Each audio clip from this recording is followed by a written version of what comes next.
Washington football. Woo!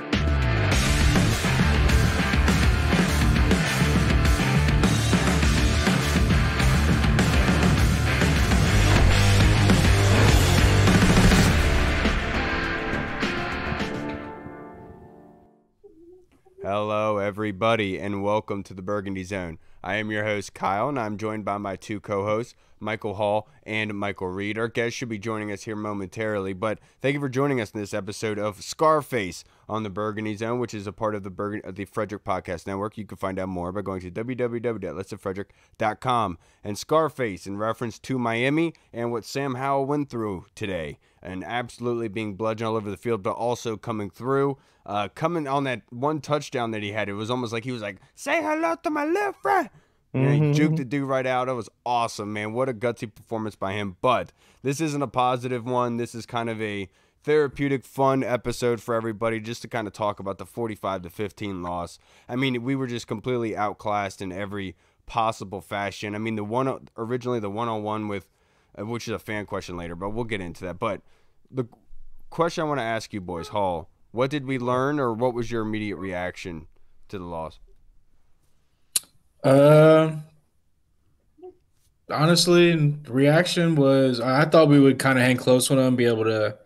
I mean, I said we'd be able to cover the spread, the 9.5, and honestly, from the first quarter, it was evident to me that was not going to be the case at all. It's just one of them things where, like, you would think that, like, most teams where a coach gets fired or something like that, they get that little bit of a spark and they come out, like, with their heads on fire and blah, blah, blah. And it just seemed like the defense was not that at all.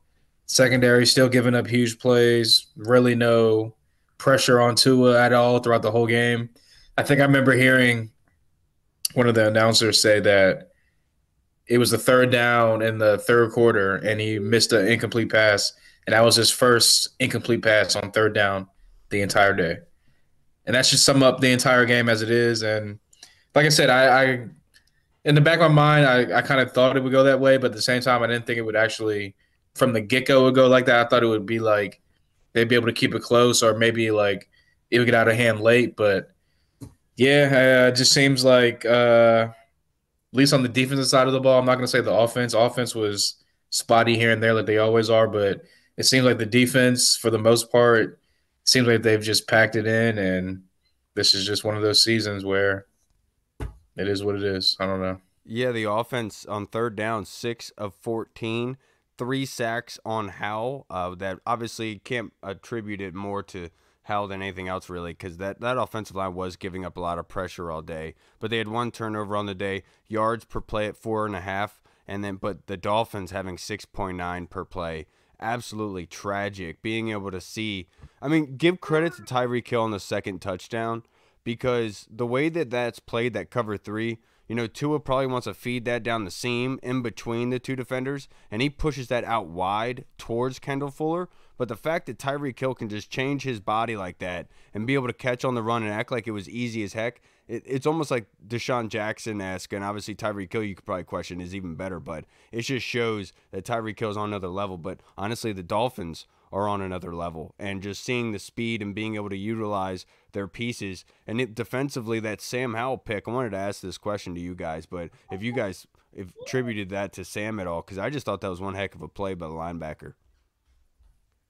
I put it on Sam because, I mean, it's like a bang-bang thing. You would think that he'd be able to see the guy kind of like playing it and jumping it. But at the same time, it also kind of seemed like everyone knew what play was coming. Like, it seemed like the defense knew exactly what was about to happen. Also, I don't know what the hell Andrew Wiley was doing on that play, because normally on a wide receiver screen, you're supposed to chop the guy in front of you, chop the end down. Sir.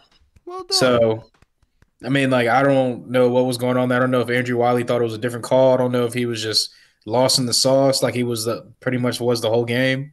But, that whole thing, like I said, from the opening kickoff to pretty much the end of the fourth quarter, it was just one of those just shake your head games. Like, now, one thing I will say regarding that one interception to Howell, look, you can question Howell throwing that, but one thing that linemen are taught early on by coaches is that if it is a screen of that caliber, you do go and you try to get their hands down. Because if you go hit their thighs as they're jumping, you go hit something, they're not likely to jump up, right? You're scared to be able to flip. And so that's why you kind of get their hands down in that sense.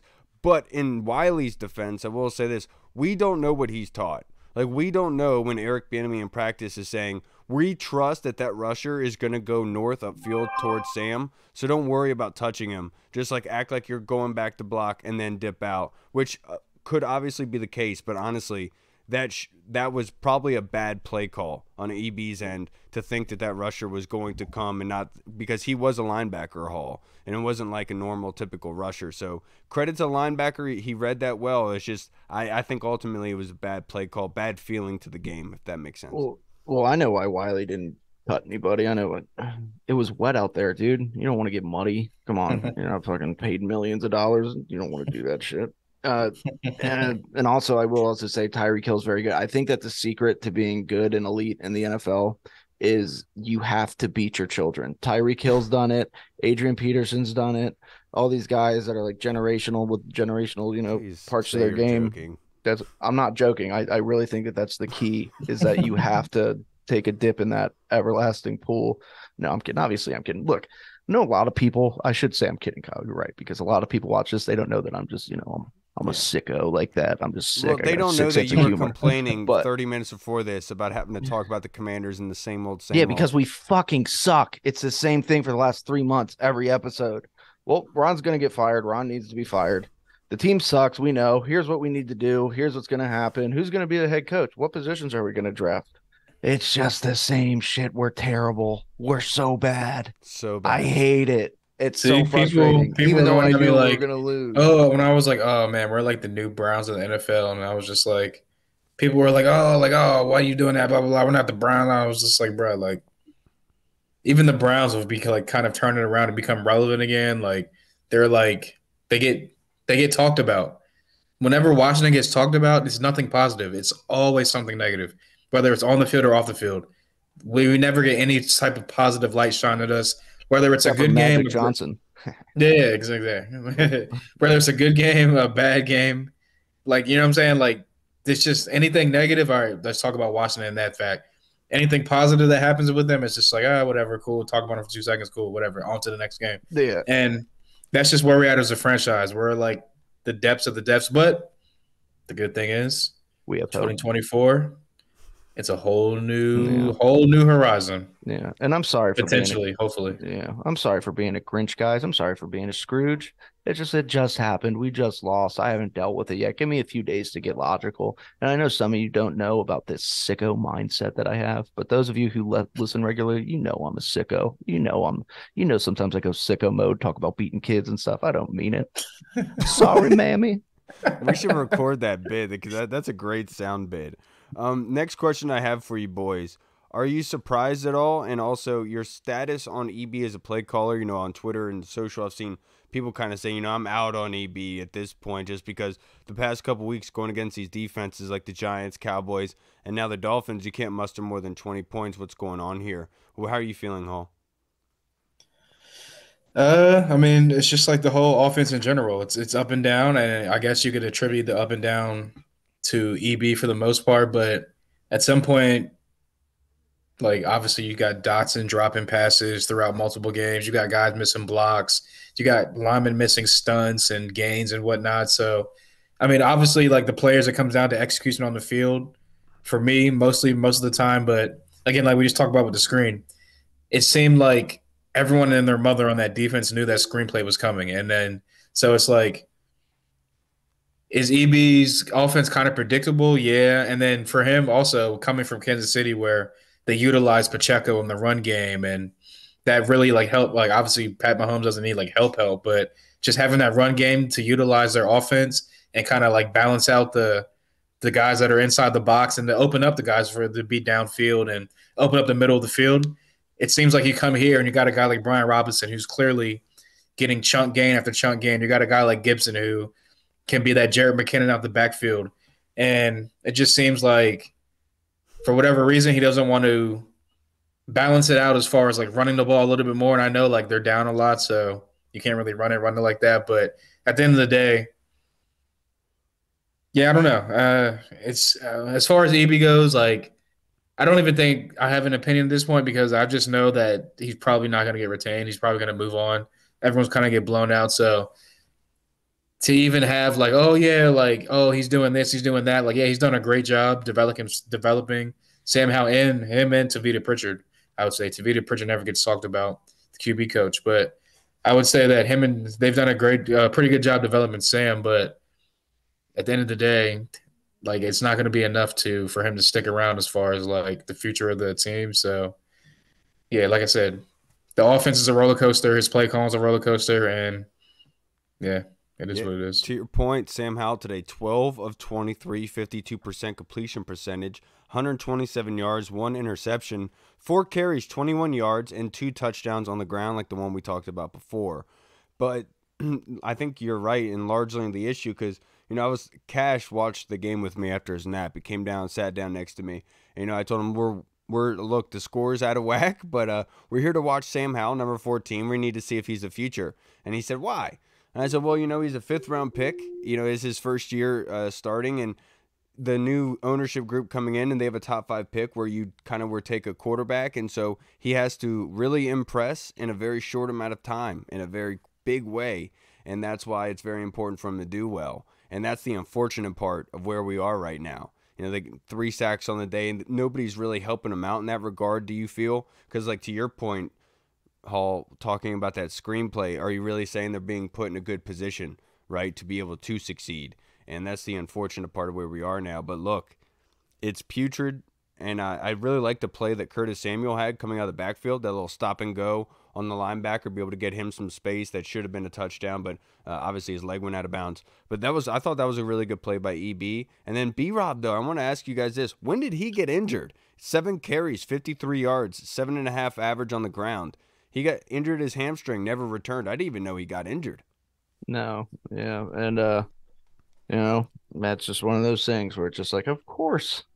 Well, I mean, I guess technically it wouldn't have mattered anyway if the only person on our offense other than Sam Howell that actually tries and actually does anything was in the game, because regardless, Eric Bieniemy would have abandoned getting him the ball like he does every week. So I guess it would have just been like, to EB's credit, though, I mean, in this game, for sure. The game was out of whack. I mean, I'm for not sure. sure. But I'm talking about literally every other game where you just stop running the ball and start throwing it fucking 55 times a game. It's like, okay, cool. We get it. The one guy who does anything, I know, don't get him the ball. You're right, Reed. I know all that pent up frustration. I get it, man. But it's also like the election got stolen. Oh, do you want to hear something? You want to hear something? You want to hear something funny? That last night they had a Mr. and Mrs. Claus in town where I was, like they had a community thing, and I took James to it, and I went in there and I was talking to Mr. and Mrs. Claus. I was like, obviously this is a town with a bunch of veterans and stuff here. It's a small town. They're old white people. Of course they're going to be conservative. So I was like, I'm going to say a little joke to them. And I went in there and they're like, what do you want for Christmas? And James just wasn't talking. James was still like, the hell is this? What do you got me doing? Why am I sitting on this guy's lap? So I was like, oh, I want something for Christmas. And they're like, what's that? I was like, I want you guys to make sure that the election doesn't get stolen from the good guys. And Mrs. Claus started laughing, and she was like, us too. And I was like, oh shit. Okay, thank you. I just left. Please don't disclose where they are. But that being said, stealing of elections, Terry McLaurin had 3 targets on the day, no catches. A lot of people are harping on, I'm not sure if they're going to harp on EB or Sam on this. Obviously it's going to be a sticking point throughout. But Reed, with Terry McLaurin, do you think he's the type of, like, he had a comment to Nikki Giabala in the locker room afterwards saying, I'm not mad, I got a lot of cardio in today. I don't know how to take that comment, I think that with the way that this season is went and the way Terry's usage is went, if that's the meanest thing that he said, I think Terry's a hell of a guy. Dude, you're not lying. That's pretty goddamn tame compared to, I don't know, who was it earlier this season? Who was Deontay Johnson, who just gives up on plays and he's just like, this sucks, which I get. I would do the same thing, but he's just like, this is for losers. Terry's like, at least I got some cardio in. Terry's a good guy. He's a good man. Do you remember the George Pickens on the sideline of the 49ers game type stuff? Like, that's how I was today during that game. I was totally dejected, like, what is happening? This sucks, man. Are we watching a high school team facing an NFL team right now? What is this? Why are you guys even in the NFL? No, and like honestly, I don't want to shit on the players, but with I also Terry, kind of want to shit on the players. For a little bit. people are gonna harp on Terry's not getting any catches, and everyone's gonna say like obviously the EB blah blah blah. Honestly, man, I don't even care about that. I think Terry would probably tell you when he's in his right mind that the overall score of the game was probably more important, and only scoring 10 points regardless. Don't want to be a part of that, and you don't want to be doing that. And obviously, everyone's probably pissed off at this point.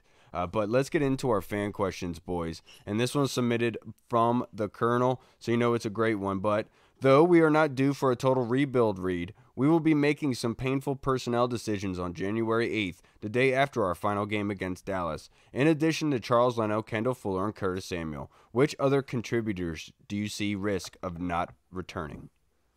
Andrew Wiley, he's a big one, obviously. The contract way that the numbers are. I mean, honestly, that you could literally make a case for so many people on the team. I mean, I know that it's kind of tough to say, but I'd say of like the veterans, obviously, I would say Andrew Wiley could end up being a cap casualty. Why not? The guy is a huge Achilles heel. Oh yeah, absolutely, and I would say that there needs to be a complete overhaul, and I would not be mad or anything if they attributed a bunch of assets to that area. But the big question here, Colonel, obviously is going to go back to the GM and whatever the heck they do moving forward, because if they want to retain whatever they have in place now and just add a GM to oversee for a year, then that's going to mix things up a little bit. Or if we're going to go down the route, hypothetically speaking, if they do kind of rewire this whole thing and not rebuild it, but rewire, I'll say. I would say that Curtis Samuel might have a chance of returning, but that cap number is going to be detrimental. And I think that at this point, they want to put their guys in a good position to succeed, especially the veteran guys. And I think that they would probably let him go and test the waters, go get paid again while he can, go to a contributing team, possibly win a championship, if that's not the mindset that we're going to be looking at here. In regards to Charles Leno, I would love to see Charles Leno, kind of sign a little brief one-year extension, but come in as a backup swing tackle or starting guard, something along those lines. But I've seen enough at left tackle at this point. I've been saying it for a while now, but it is what it is. That's what we get. We get what we pay for and what we put assets into. And Kendall, it sucks for Kendall, man, because Kendall is so good in what he does do, but as soon as you get him going backwards, man, it's game over. I would throw Logan Thomas probably in there too as well. He's getting up there in age. We're gonna need a young, kind of athletic, like that new age tight end in the NFL that obviously is like a quarterback's best friend. A lot of people are screaming about Brock Bowers, man. Yeah. I wouldn't take him at like top 3, but I mean, if they're gonna trade back and then gain more assets and then draft him in top 10 somewhere, then cool. But anyway, this tight end class so far is, so that's just one of those things where it's like, what do you do?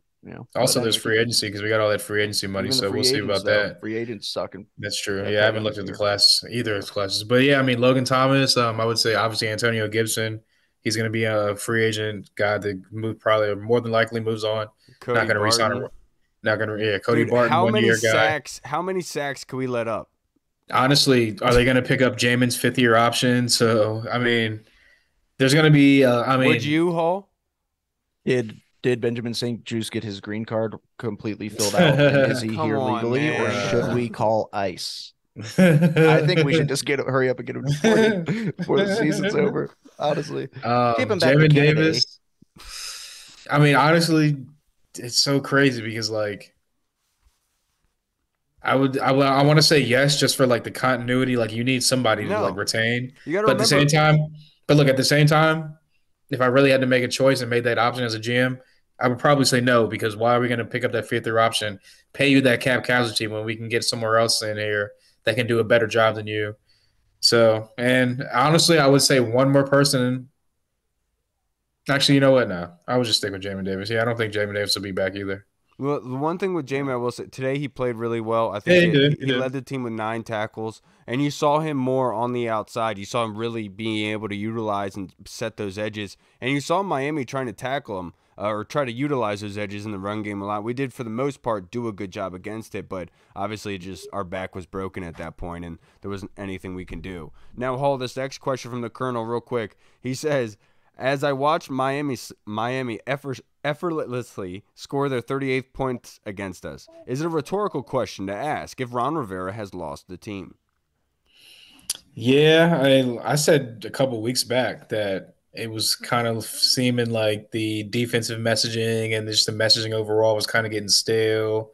Just how guys were looking, seeming after losses, guys weren't really having like that, hey, like this, that, and the third kind of attitude. It was more of like the, yeah, it's the same old thing and blah blah blah attitude. So just it just kind of seemed like like I said, the defense overall.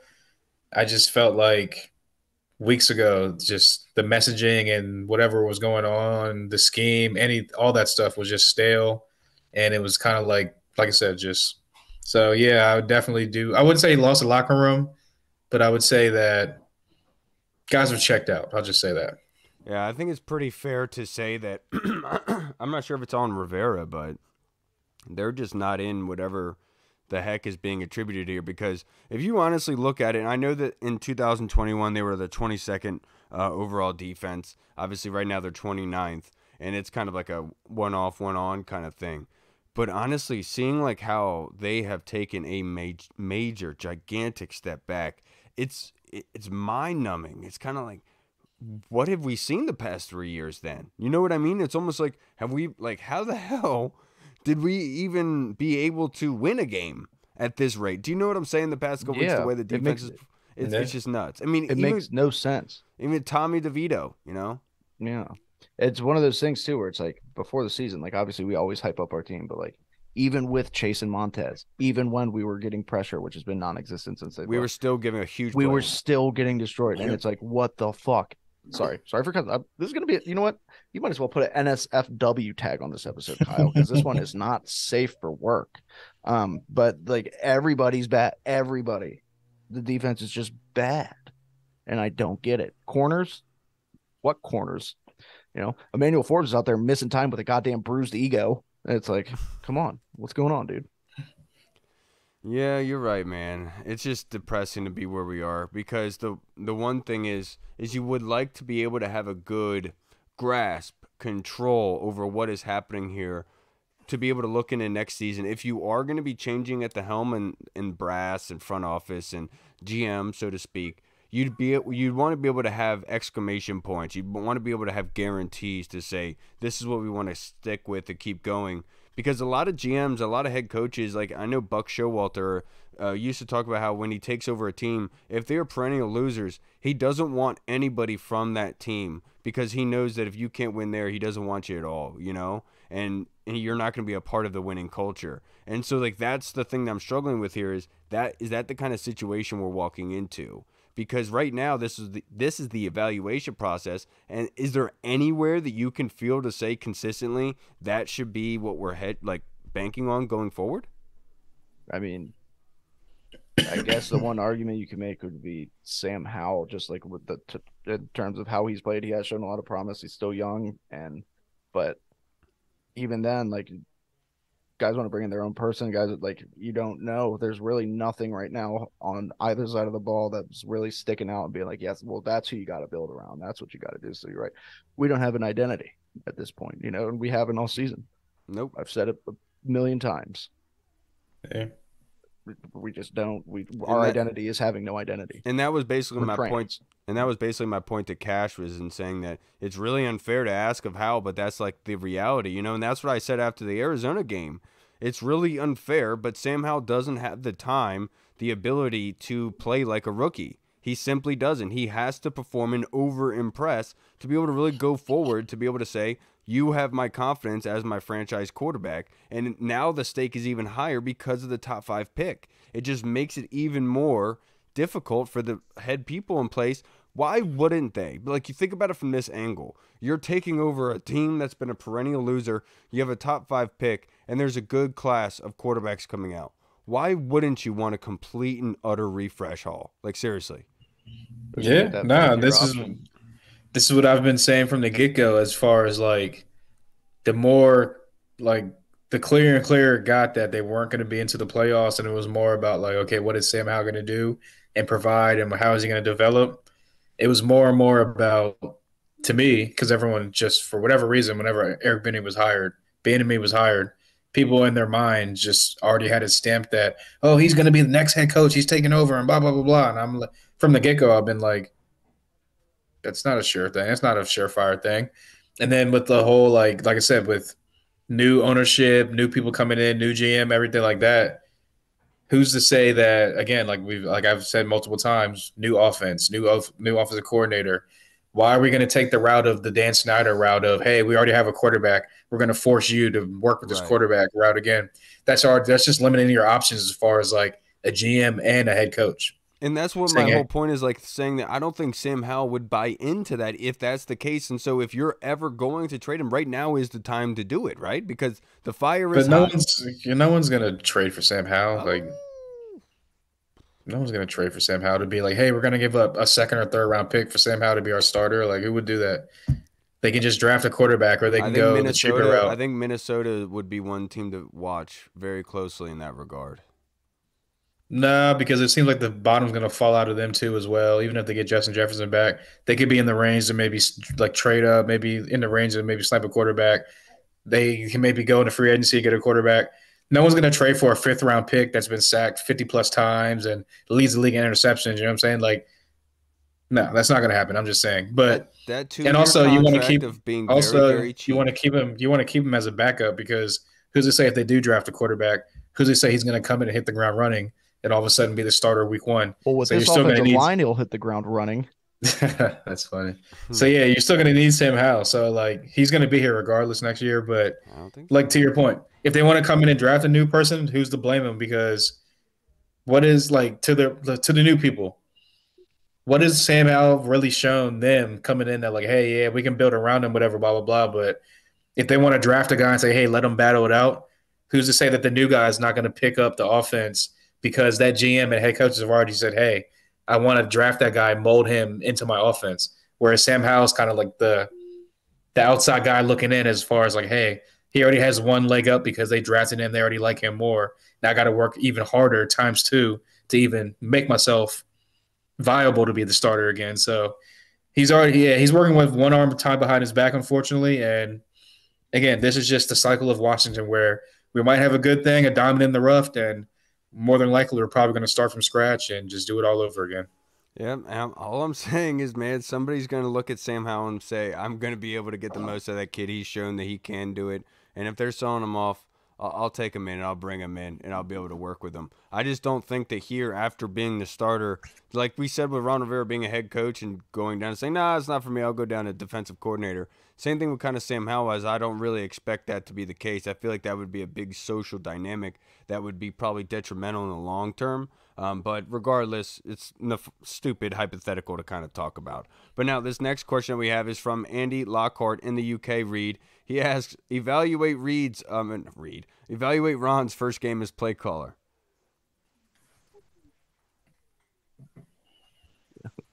You know,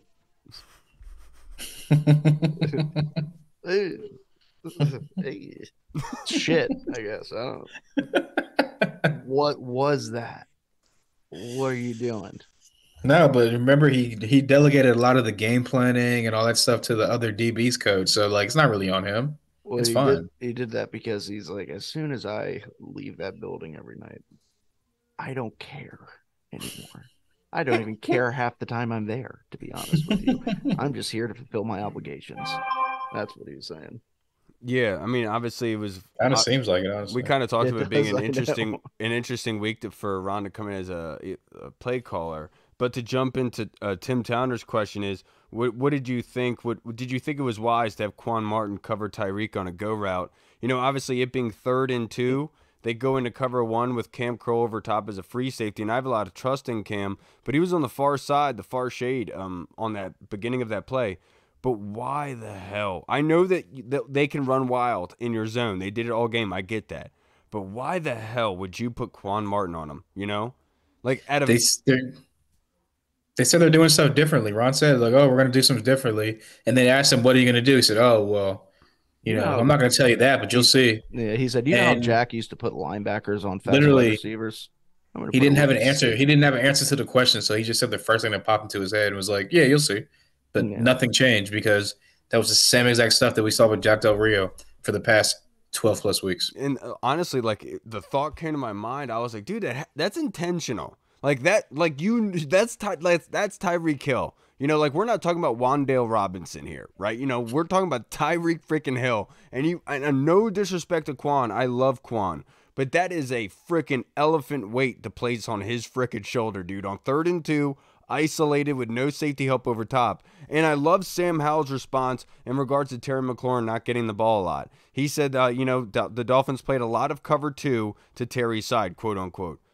Why didn't that happen for us? And like that to me, like the question of an intentional popped to my mind, and that's what it shouldn't be that way. Like we thought that we'd be getting a little bit more, I guess you could say, effort all around. You know why? To Hall's You know point. why?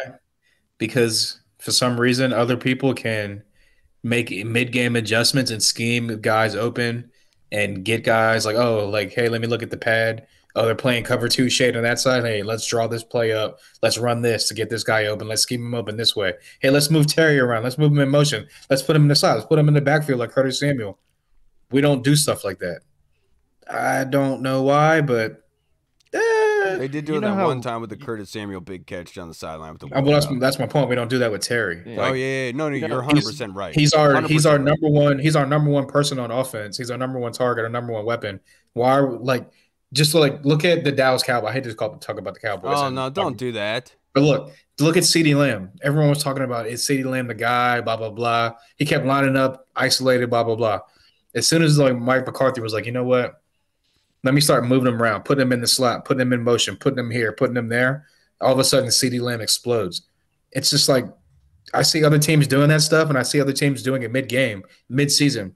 Why don't we make those type of adjustments and do stuff to scheme our guy open like that? I don't understand it. You remember, I think it was last week on Sunday. Who was it who he had on who talked about how he feels like there's like a mole in the organization who's like sneaking around, like that was Deuce.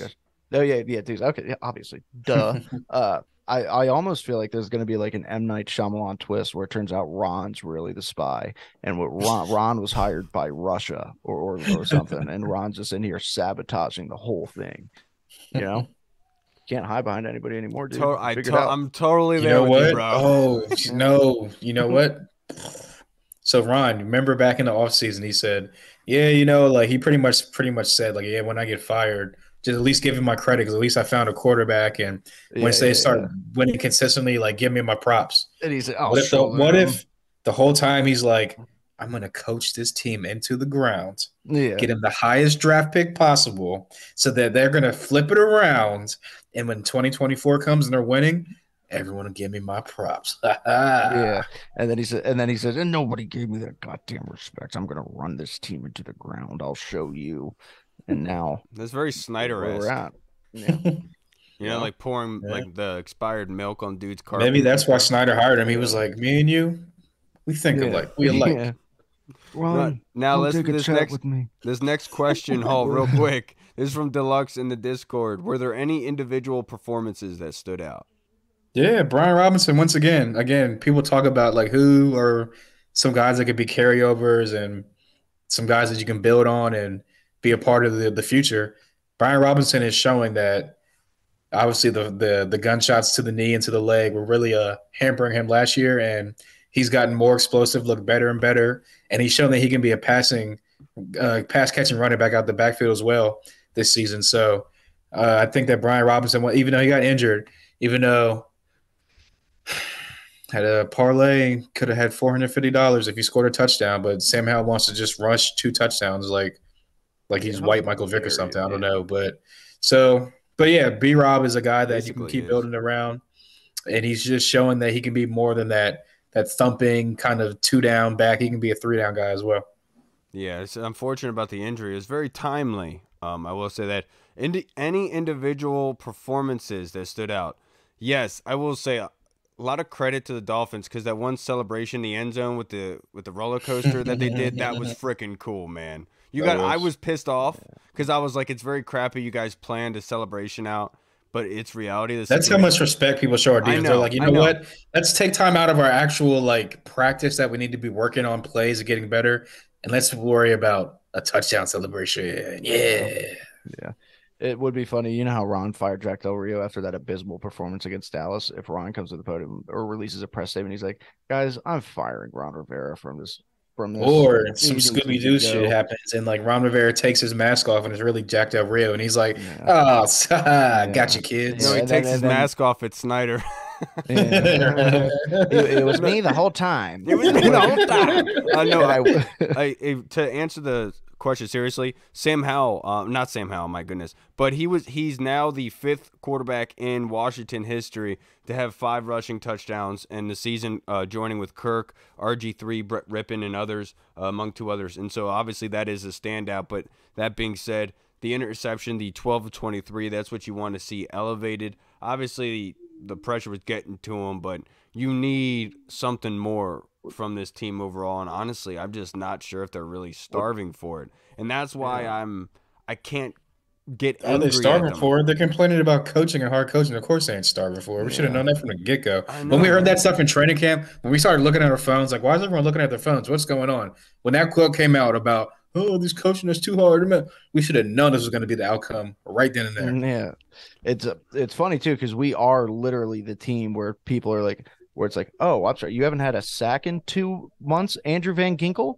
Take a sack, and then the next drive, how about you return an interception for a touchdown? Yeah, we Go got ahead. scored on by Hey, Rip. Oh, I'm sorry. Tight end Random in your white third year, you've had- defensive tackle for Miami Dolphins. Yeah. You want to get a career sack day Hey, for I yourself? resent Right. that. Bam! There you go, buddy. You want a touchdown?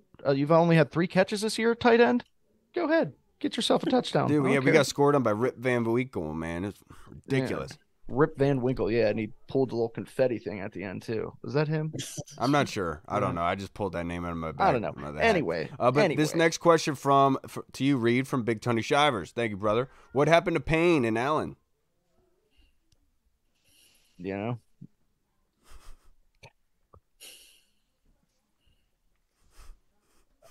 what's happened to everybody on our team right now? I don't Honestly, understand. I've been thinking about this for the past couple like weeks now. Going back to that Giants game, whenever Jonathan Allen came out and was like, tired of this shit, blah, blah, blah, whatever he's going on the little rant. He has no more guaranteed money left on his contract. Don't be surprised if he's probably gets traded in the offseason for some more draft picks, some assets, and they keep Deron Payne because they just paid him. But yeah, I expect one of those guys to be here, and one of those guys is Deron Payne. I expect Jonathan Allen to get traded for some draft picks. And yeah, that should just – I mean, look, I love Jonathan Allen.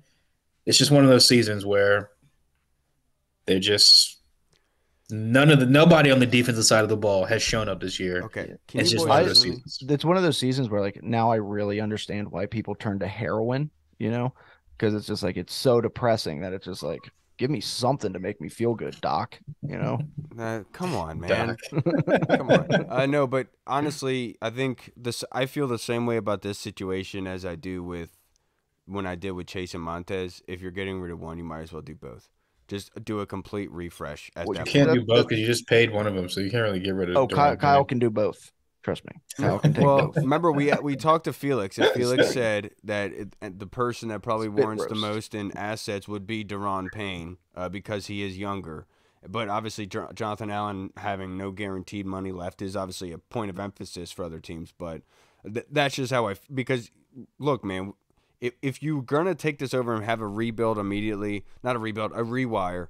You need to be able to start in areas where you put a lot of assets, but it's not producing, and so it points. That's to- literally Our the only thing poster is- child for that. Yeah, Like I said, you just paid Deron Payne, so like that's like a huge cap hit. And with all the cap money we have, I want to put that into incoming assets, not a guy going out. You know what I'm saying? So there's that, and also I feel like maybe a new defensive coordinator comes in, they look at a guy like Deron Payne, and they say, "Hey, I'm going to play you this technique in this scheme." And you're going to get back to the season you had last year when you were dominating to get your contract. So that's what I'm saying. Like, obviously, last year might have been a flash in the pan, but at the same time, Deron Payne he's been good. He's been solid. He just had a crazy outtake last year. But I think that a guy like him, he's younger. He just got paid. A new guy comes in. He looks at a guy like Deron Payne and says, I can get the most out of you if I play you in XYZ scheme and fashion. And then now we say, all right, now that's why he got paid. So I got you. I'm all for it. I'm just saying, like in a general scheme kind of way. If I you're, mean, look, I'm all for draft do picks you and know what I'm building a saying though? real. Like Yeah, in the I'm all grand, for getting the most and all the recouping the most draft picks and all that stuff and rebuilding that way. But I'm just looking at it like kind of like realistically, like that cap hit for him getting traded or whatever cut, whatever it might be. I want that, like I said, that salary. I want that $90 million to be incoming people, not a guy going out. like I kind of look at it with like the Cincinnati Bengals, how they were with Andy Dalton, and towards the end of Andy Dalton and them, who was the defensive tackle that they had? They was really Geno Atkins. Geno Yeah. and all of a sudden Geno was gone and like that, and then you see the Joe Burrow era kind of transition, and that's what I'm kind of thinking about here is even though you have that there, it's like when you're talking about the future of the trying to turn things around, you can't have the same from before, if that makes sense. And that's the Yeah. unfortunate part because I know that there's some GM out there is probably going to be talking to them and saying that's probably the case, and I don't like that. But I can't hate Yeah. on it because I understand it at this point. What can we hang our hat on? Like what have they shown to really truly hang your hat on to go home with to say, boom, this is going to be good? Because as soon as you start talking about Sam Howell, but then can you guarantee that he's going to be able to do it with another coordinator? And that's when you start getting into the tricky situation of things, man. I don't know where we are. But to wrap this up, boys, let's do a couple more little questions that I have here. My family did a Christmas movie bracket challenge. I'm not going to tell you what mine ended with, but we will do that later down the line. But we'll start it with you boys. If you had to choose, Reed, if you had to choose between Elf and the Santa Claus, what are you picking? Ooh, you're putting those two top 10 movies in the against each other in week Yes. one. Yes. If I had to choose Elf or the Santa Claus, look, don't get me wrong, I love Elf. Elf's a fantastic movie, very good. Will Ferrell's very fun, very funny. At the same time, Will Ferrell gets very repetitive, and I'm a big Tim Allen guy. Give me the Santa Claus. All right. Ooh. What are you picking, Hall? So, also, I'm a big Santa Claus guy. I like the Santa Claus. Also, a big Will Ferrell guy, one of my favorite comedians.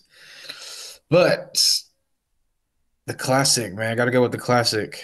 I got to go with the Santa Claus. There you go. They're my boys. Now, between the Christmas Story and A Wonderful Life, Hall, what are you going with? I don't really know if I've either seen either of those, so I'm just gonna go. What, dude? Come on, man. What's the Christmas What? story? That like the old school black and white one? No, it's the you'll shoot your eye out, kid. I don't know what that You're means. telling me you've never seen It's a Wonderful Life or A Christmas Story? What's a Wonderful Life about? That's the black and white one. It's about having a very wonderful life. Mary? When he has like the little like pea shooter like thing or whatever. No, that's not black and white, though. I mean, the pea shooter is A Christmas Story, but it's not black and white. It's the Red I Ryder don't BB know. gun. I don't know. I haven't really seen that one either. I like. I'll take this one. Easy. The greatest Christmas movie of all time, A Christmas Story. That's winning. Look, Wonderful Life's cool. That's cool, but life's not wonderful. You realize that as a Commanders fan. Life sucks. Nothing's wonderful about it. Give me A Christmas Story. You don't get what you want. Sometimes when you do get what you want, you shoot somebody's eye out. All right, well, between Die Hard and Home Alone. Oh, Home Alone. I'll take this one real fast.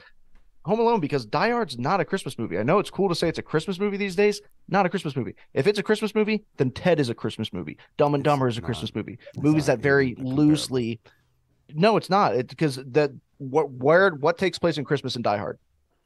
It's a Christmas party at a hotel. Christmas party before and what? then he's like killing Before dudes, putting a what? Santa Before hat what? on him. They got a Christmas before tree. before Christmas. They never even make it to the most magical day of the year. Meanwhile, Ted, the entire premise of it is it's a Christmas wish that comes true. Case rested. Mike wins. Home Alone. Is that what it was? It was Home Alone? Yes. Is Die Hard? Look, Die Hard rules. Obviously, I'm just going against the grain because everybody calls it a Christmas movie these days. Give me Home Alone. You're telling me the Wet Bandits aren't cooler than Bruce Willis? No, the Wet Bandits. All right, rule. you're fine. You got it. You win that one. You win that Thank one. you. I win. Now, if you had to go between the Santa Claus and A Christmas Story, Christmas Story. Hall? Santa Claus. Santa Claus. I haven't seen the other one. That's really rude of you, man. That's really rude of you. And Jingle All the Way, actually, for Jingle All the Way one I wanna rules see. too. Yes, there you Jingle go. All the Way is my number Now one. is that the seat. one with Arnold Schwarzenegger? Yeah, and Yeah. Sinbad. Yes, sir. Come on, dog. Yeah, Sinbad. that is a great movie. Yeah. But Of course it Tim is. Allen takes a cake for me, dude. He really does. Neil's head comes to a point. I mean, it just kills me every time. It's just a Yeah. perfect movie. It really is, truly. I don't have more. I just thought of it. I don't know. I was just thinking about it. We're what? I just want to let you guys know I picked Die Hard for this to win, by the way. To win? Yeah. Okay, well, obviously you're wrong, so that's what we're... I know. I just like to screw with people. You know what I mean? It's just No, what no, like I to do. get it. A lot of people but consider... To wrap up this episode, as No, we're wait, hold on. Whoa. One movie that you forgot about that's not in there, and it's okay, it's understandable, but one of the greatest Christmas movies ever is Christmas Vacation. It is a good movie. Shitter's Fool. It's a fantastic some people movie. would argue Gremlins as well. Nightmare Before Christmas. Nightmare That's a Before good one. Christmas rules. There's another one. Paul, I there's can't believe you've never seen The Christmas Story, man, or It's a Wonderful Life. Christmas Chronicles on Netflix is tight. It's and, so funny that he thinks the it's new black one? and white. It's so Yeah. funny. There's a movie that's like... That just goes on- to show you I haven't even seen it because I'm like, oh, it's not black and white. Like, I don't know. There's a movie on HBO Max that came out like 2 years ago that's actually kind of tight. It's like Christmas Story-esque 8-bit Christmas with Neil Patrick Harris. It's actually kind of sick, but nowhere near these other ones. Come on. Harold and Kumar Christmas. Yes, I forgot about that one. That one rules. That one's sick. Really, most Christmas movies are pretty cool. You know? They are. That's true. That's true. Yeah. Yeah, I guess you could say that. But last one I have here, let's say we have a Christmas list that we're sending to Santa for wants that we have in free agency / the draft. You guys can complain all day that it's too early to do draft talk, and I probably was saying that last year when we actually were in the running. But look, at this point, we're 4-9. Okay, Ligma. So Hall, if you want to go first, what on your Xmas Christmas list of Santa? What are you asking for? In the draft Or free agency? or for agency. We're just, All right. we're just shooting the crap here, man. I would say free agency or the draft, a dominant defensive end because I want not like even if we don't get like a Myles Garrett, TJ Watt type. I want like the next level down. Like, you know what I'm saying? Whatever that guy is, whoever that guy is. Can't think of him right now off the top of my head. I want that person. I want obviously 2 tackles. I want 2 bookends that are going to be protecting my potential franchise quarterback for many, many years to come. And I want a game-changing, dynamic, like we just saw today, Tyreek Hill-esque Devin, what's his name? Devin A-Chain type person on our team that can take it to the house, can flip the field, can take it from our 20 and take it 80 yards in the blink of an eye. I want speed. I want 2 bookend tackles, and I want a franchise quarterback. The end. Speed. Speed. Exactly. I agree. Free agency, I kind of want to look at middle linebackers. We need a field general out there. It just seems like there's no glue at the moment connecting everything together. Everyone, like at one point, I was thinking about this earlier, it seemed like we had a good nucleus of what to build on with this defense, like heading into the year, right? Like people would ask us, what do you think the new regime can carry over? We'd say, they have a good nucleus on defense with these young core. But at the moment, do you feel like that? And I don't. And that's the unfortunate part. So I think that they need somebody that can really have a brain in this sort of sense of putting everyone together. Because it does seem like on defense, they've been depending on the defensive line to be those voices. And that can't be the case. You need to have a leader in that kind of back end to be able to solidify things. And I'm not saying Cam Crow, the others aren't. It's just we need it in another sort of sense or direction. And then what I need is production at the top pick. And not only just production with the top picks, but smart, productive picks where we're combining coaching into the asset. If you're eyeing an offensive lineman, then make sure you go get a great offensive line coach to help the transition for the young man in his first year of the NFL. I don't want another Emmanuel Forbes situation. If you're going with quarterback, make sure you're putting him in a situation where it's a quarterback-friendly offense. Who's the last person that we drafted on offense that has gotten a second contract here? Think about that. It's been a very, very long time. Would you consider the you couldn't consider the franchise tag with Brandon Sheriff because that's just an extension. No, yeah, I'm talking about like a long term. Was it Trent? Was it Trent? Probably Trent. Yeah, like that's what I'm saying. Like maybe there's probably somebody. No, Chase Rouillet. Yeah, But he wasn't like a He first round he pick. was in a first round Oh no, pick. you're right. My bad. What the Yeah. fuck? What? Come on, Kyle. We also I have forgot. gone I thought- defense. We also Yeah, went yeah. defense for like 4 or 5, Um, whatever straight years. So like, there's also that. Yeah. But like, that also again another thing. Offensive league. Why are we going defense 5, 6, 8 years in a row? Yeah. But here we are. Yeah. For my Christmas list, you know what? In free agency, give me an edge rusher. Give me, because we need 2 of them. Let's not kid ourselves at this point. We don't like we don't like to create pressure. Give me a fucking throw all the money you can at Brian Burns. Give me a Josh Allen. Give me a Daniil Hunter. I don't care. Somebody. Just get somebody who can produce something. Also draft within your top 3 picks as well.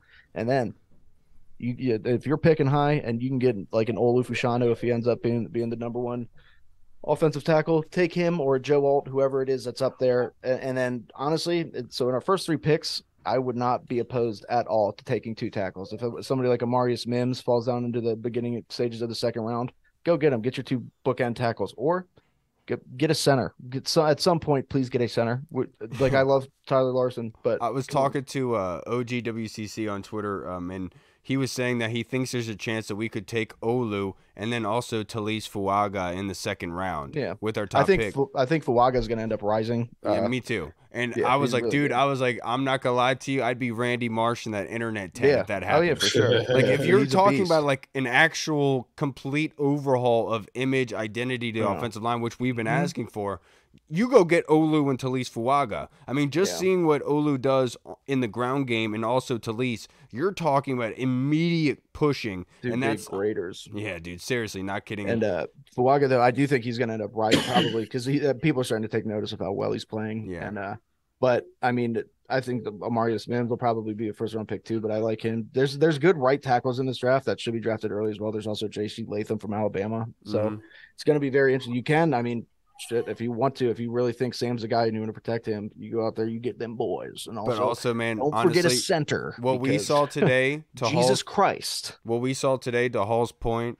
is we need speed on the outside. we need playmaker. That's the other thing. That's also kind. Oh yeah, we need an offense too. We need offensive speed. Yeah. We need defensive speed. We need somebody speed. on Just offense. overall speed. We need overall team speed is what we need. We just need somebody overall who team can. speed. We need somebody who can break anything on offense. That's why, like, obviously, I would even take a Brock Bowers in that sense if he's good. But first round tight ends scare me. But after him, like, there's not many good tight ends. There's a Tavion Sanders from Texas, but as of right now, I mean, he's like a mid-round, second-round pick guy. But you need somebody. I mean, shit, go out, get T. Higgins. I don't care. And that's the other thing. I would take somebody with game-breaking speed who can bust it open, or somebody who's just big and can go up there and get them balls. You know what I'm saying? Like Kyle does on the weekend. Just go out there and just devour all the balls that come to him. He just like T. Higgins. He's a big old boy, and all of our wide receivers are small. That's what we've been doing for a while. Like, obviously Terry's probably that like motion seemed very natural for you, because it was very natural. I didn't say I didn't do it. You know what I'm saying? And also, I'm used to look at my body, dude. I'm used to scarfing down glizzies all the time. Come on, man. And yeah, we need a lot. The one thing about this is we're not going to be able to fix this team in one offseason, and that's what sucks. There's so many holes right now, dude. We're Swiss cheese right now. We're Kyle's underwear. There's just holes everywhere. You know what I'm saying? Some of them are there for a reason, like the one around your back door. You say my underwear is like a glory hole? No, but that too. Yes, it's also that's glory. rude, man. That's very disgusting. I'm sorry, well, Kyle. Well, no, you know what's rude and disgusting. Do you remember the other day when I was like, Kyle, it's Christmas season. Let's be happy because Santa Claus is coming down the chimney soon. And you looked at me and you go, "How did you know I call my throat the chimney?" I said, "Oh, come on, Kyle." Jesus. He said this joke the other day in the Discord. I'm pretty sure he said this in front of Lindsay's relatives. And that's what she got mad at him about. Or was it the COVID thing? I don't know what you're talking about. Yeah, okay. It was the COVID thing. All right, everybody. That's going to wrap us up for this episode of the Scarface with us. It was a good time to be able a little therapeutic, kind of a weird Sunday recording on such a detrimental 45-15 loss. A complete utter ass whooping, but it's fun to be able to be here with you guys, watch Reed kind of sulking in his own right. I've already got goldfish brain, dude. We're winning next week. No, I already forgot about it. I know, but you know what Reed's Reed's we have a bye week, right? I just know what this team Can't does lose to them. Reed, and he's gonna go down scarfing down anything that he can after this. Yeah. And you know what I'm talking about. In that I regard. am going to. Oh, I was about to say I am going to the grocery store. So All right, watch yeah, out. I'm sure you're gonna have the pineapple out. I'm sure you are. Yeah. All right, everybody. Yeah. That's gonna wrap us up for this episode. We'll see you guys on Thursday for another great episode. Make sure you tune in then. I can't thank you guys enough. I'm Kyle. I'm Hall. And apparently I'm Santa. Ain't that right, Kyle? Come over here and take a seat on your boy's lap. Let me hear about that chimney you've been telling me so much about. It was #1 on your Christmas list this year. Come here. Dude, all right, we gotta go.